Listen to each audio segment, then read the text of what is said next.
It's just hard to really grasp the immediate shock, isn't it? The devastation when a major plane crash happens. Today we're doing a deep dive into that truly tragic Air India flight AI-171 crash near Ahmedabad. That was June 12th. It was a Boeing 787 Dreamliner, and it went down just minutes after takeoff, hit a hostel building. Just awful. It really is an immense tragedy, and the scale, 241 out of 242 people on board lost their lives, only one survivor from the plane itself. But then on the ground, at least 38 people killed, many of them students in that hostel. It's just heartbreaking. And there's that almost surreal detail, isn't there? The one survivor, a British national, found near an emergency exit. He's recovering, but how he actually made it out, well, that's still a mystery. Something investigators are definitely looking into. Okay, right. So let's try and unpack this for you, our listener. What we want to do here is understand, well, what exactly happened? What are the investigators really zeroing in on? And, what are the wider implications? Especially since this is the first fatal crash involving a Boeing 787 anywhere in the world. That fact alone makes it pretty significant, doesn't it? It absolutely does. Yeah, every first fatal crash of a major aircraft model like this becomes this critical learning moment for the whole industry. When something like this happens, the first thing always is the black boxes. Investigators move fast here. They've got both the flight data recorder and the cockpit voice recorder. They're now being analyzed very rigorously by India's Air Accident Investigation Bureau, and they've got help too. Boeing's involved, plus experts from the UK and the US. Right, the black boxes. Now, for you listening, you probably know what they are, but maybe not just how vital they are.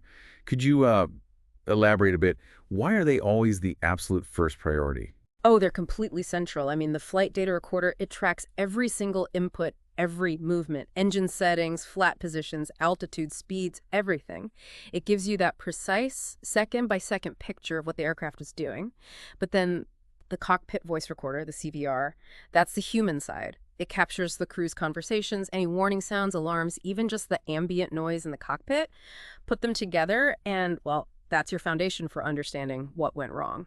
So it's not just about the mechanics failing. It's also about piecing together the human story in the cockpit. The who, what, why. Precisely. Exactly. And they're being incredibly thorough beyond the boxes, too. India's aviation regulator, the DGCA, that's kind of like the FAA in the States. They've already ordered fleet-wide checks. Every single Boeing 787 flying in India. They're looking at everything. Fuel systems, hydraulics, which control things like the rudder and flaps electronics. They're really leaving no stone unturned. And that kind of rapid fleet-wide inspection, while maybe not totally unheard of after an incident, it really does underscore the seriousness here, doesn't it? And, while the immediate focus is often on the plane itself, the mechanics, the metal, it's never just about the machine, is it? The people involved, especially the crew. That's always a critical part of these investigations. Absolutely. Couldn't be more critical. They're digging deep into the crew's background. Training records, medical history, even how much rest they got before the flight. The pilot, for instance, had something like over 8,000 flight hours, which sounds like a lot.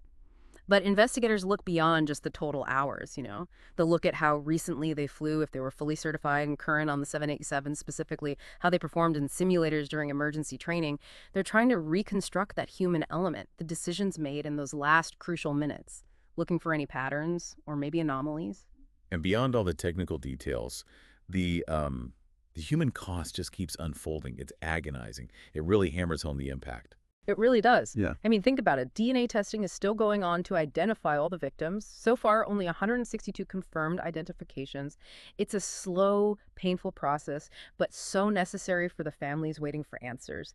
And the pressure on Air India, it's immense. They've offered condolences, paused some Dreamliner flights, sure, but the financial side, claims could hit 1,500 crore rupees. That's what, over 180 million US dollars.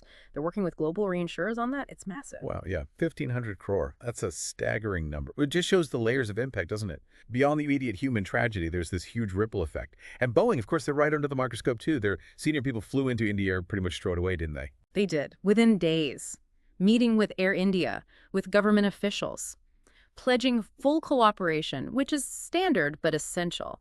It just highlights how connected global aviation is. From the crash site response to insurance to eventually policy changes. There's a high-level committee overseeing the whole investigation now. We're expecting a preliminary report in maybe 3 months or so. But even before that, regulators are already pushing for reforms. Things like mandatory emergency drills, maybe pilot recertifications, stricter flight protocols generally. Yeah. So this whole tragedy is still being pieced together, bit by bit, from identifying victims with DNA to the huge financial fallout for Air India and Boeing promising to help figure it out. It's just a stark reminder. It is, and connecting that to the bigger picture, that upcoming preliminary report, the full investigation, this raises a really important question, doesn't it? How does a tragedy like this force a fundamental reckoning with our safety standards in aviation? It's just such a powerful reminder that vigilance, it can't ever be taken for granted. The industry has to learn from these terrible events. It always does. But the cost is just too high. That's such a crucial point. Vigilance can't be taken for granted. So as this investigation continues, maybe something for you to think about is this. Beyond whatever technical findings emerge, what does this really tell us about the human element inside these incredibly complex systems? And maybe how do these awful events ultimately reshape how we all think about safety and